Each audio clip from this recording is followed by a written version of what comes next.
Bien chers frères et sœurs dans le Seigneur, que la grâce et la faveur de notre Seigneur Jésus descendent et demeurent sur chacun et sur chacune de vous. En ce 19e dimanche du temps ordinaire de l'année liturgique A, l'Église nous invite à méditer et à prier sur la notion du calme. Je remarquais que dans notre monde aujourd'hui, ou dans le monde en général, lorsque nous apprenons quelque chose, lorsque nous sommes au début d'un apprentissage, la première règle, la règle d'or qu'on nous donne, c'est celui du calme. Lorsqu'on veut être un bon chauffeur, on t'apprend à être calme. Lorsqu'on veut être un bon avocat, on t'apprend à être calme. Un bon magistrat, on t'apprend à être calme. Un bon médecin, un bon professeur, un bon prêtre, un bon mari, une bonne femme, on nous apprend à être calme. Pourquoi? Parce que dans le calme, nous réfléchissons. Dans le calme, nous prenons de bonnes décisions. Dans le calme, nous avons la maîtrise de nous-mêmes. Dans le calme, nous savons être maîtres de nous et nous conduire. Les lectures d'aujourd'hui nous présentent deux aspects essentiels du calme. Le calme manifeste la présence de Dieu, mais le calme aussi nous conduit à l'adoration. Le calme est, comme on dirait, le lieu par excellence de l'adoration, le moment par excellence de l'adoration, la condition même de l'adoration. Une adoration qui est dans le bruit, on peut se poser des questions. Cette adoration, est-ce qu'elle est en train de confondre l'approche du Seigneur et la présence du Seigneur? C'est deux choses différentes et j'aimerais aujourd'hui que nous réfléchissions sur ces deux choses, l'approche du Seigneur et la présence du Seigneur. L'approche du Seigneur, nous la voyons dans la première lecture et dans l'Évangile. Lorsque le Seigneur approche, lorsque le Seigneur est en train de venir, il y a l'ouragan. Dans la première lecture, l'ouragan, il y a le tremblement de terre, il y a le feu, lorsque le Seigneur est en train d'approcher. Dans l'Évangile, lorsque Jésus est en train de venir, il y a l'agitation de la mer, il y a l'agitation du vent.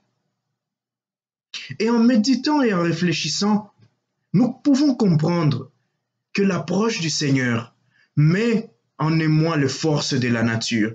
La nature, sentant le Seigneur venir, se met en agitation, s'agite.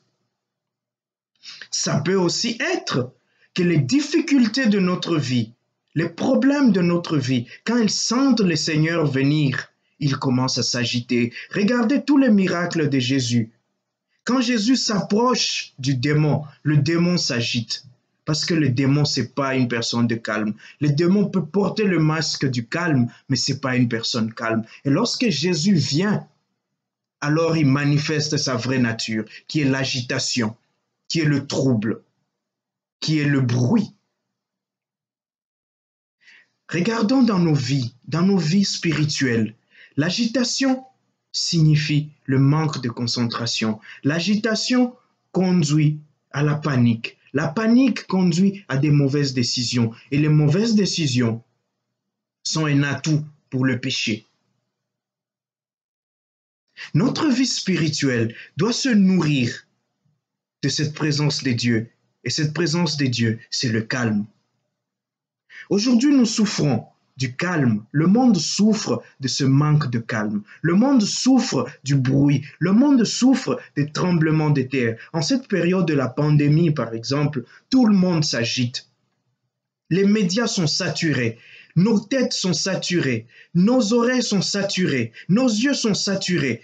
Il suffit de voir les images à la télévision, sur Internet, les commérages ici et là. Notre vie elle-même devient saturée. Nous avons des problèmes, nous avons des soucis. Chaque jour, je me réveille, j'ai des enfants, j'ai mon mari, j'ai ma femme, j'ai mes parents, j'ai la maison à payer, j'ai des factures d'eau et d'électricité à payer, j'ai les études des enfants à payer. C'est tellement de choses, tellement d'agitation, tellement de bruit dans ma tête que je m'éparpille, je me laisse aller. Mais j'oublie que le Seigneur approche, que le Seigneur est en train de venir, que c'est quand ce moment-là arrive que je dois me rappeler que le Seigneur est proche. puisque l'agitation, puisque le trouble, le bruit, un moment peut être le signal que le Seigneur est en train d'approcher. Et ce n'est pas le Seigneur, ce n'est pas la présence du Seigneur, mais c'est l'approche du Seigneur. Dans l'Évangile, nous voyons la même chose. À l'approche de Jésus, la mer s'agite, le vent s'agite. Les disciples s'agitent eux-mêmes. Ils se laissent gagner par la peur, ils se laissent gagner par la mer et ils confondent même Jésus à un fantôme. Mais Jésus leur dit, et voilà la présence du Seigneur. Quand il est là, quand il arrive, c'est la confiance. Quand il arrive, c'est la paix, c'est le calme, c'est le silence. Quand Dieu arrive, c'est enfin la brise légère. Mais comment savoir que c'est maintenant Dieu? Comment savoir que c'est lui qui arrive? Comment savoir qu'il est présent? Dans la première lecture, c'est dans une brise légère. Élie devait tendre l'oreille, Élie devait être attentif pour entendre cette brise légère, pour entendre ces passages du Seigneur. Dans les évangiles, Pierre a dû demander à Jésus, si c'est bien toi, ordonne que je vienne à toi en marchant sur l'eau. Et Jésus lui dit, viens. Et Pierre, puisque l'agitation en lui a cessé, puisque la peur est tombée dans son cœur, peut marcher sur l'eau. Puisque c'est Jésus qui l'appelle, le calme est en lui. Puisque c'est Jésus qui ordonne, il donne aussi le calme.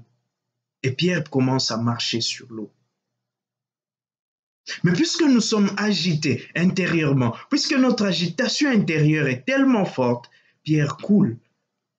Parce qu'au lieu de regarder vers Jésus, il regarde la mer, il regarde le vent et il pense à sa vie.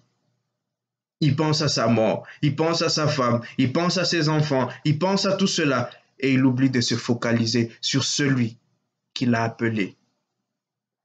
Et même là, Jésus est encore prêt à nous sauver. Il est encore prêt à venir au secours de notre manque de foi, de notre manque de calme, de nos agitations intérieures. Et Paul, plutôt Pierre, il l'appelle et lui dit, « Seigneur, sauve-moi. » Et le Seigneur lui tend la main. Et voyez ce qui se passe lorsque Jésus entre dans la barque.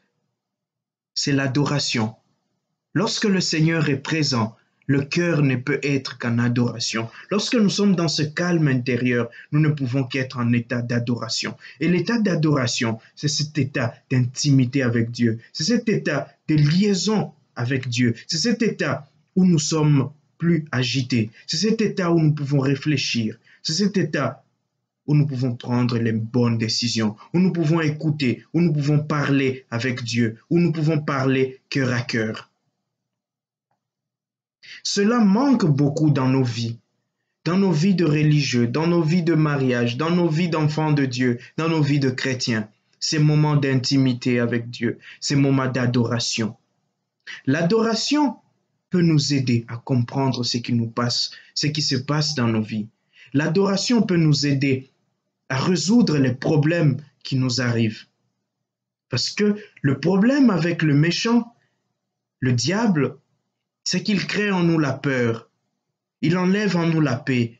Il enlève en nous le calme pour que nous ne puissions plus parler avec Dieu, pour que nous ne puissions plus descendre au fond de notre conscience et trouver là-bas Dieu qui nous y attend chaque jour pour parler avec nous.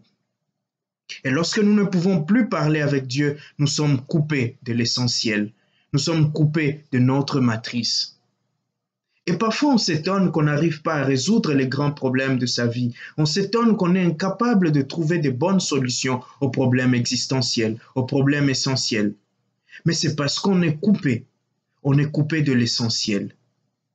Et si on est coupé de l'essentiel, on est dans le superficiel. Et on ne peut résoudre des problèmes essentiels avec des raisonnements superficiels. On ne peut apporter des solutions superficielles à des problèmes essentiels.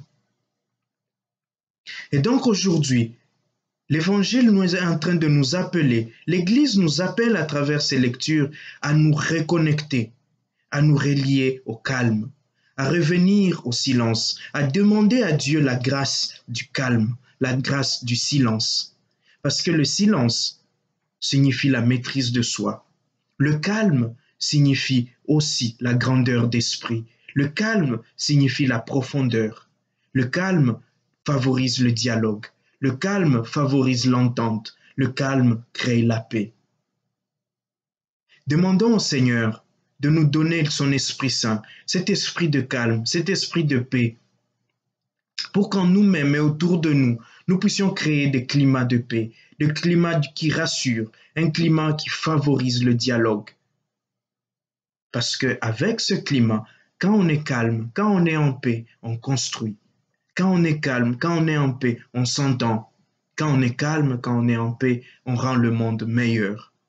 Que le Seigneur nous donne cette grâce et que son Esprit Saint ne cesse de nous guider. Amen.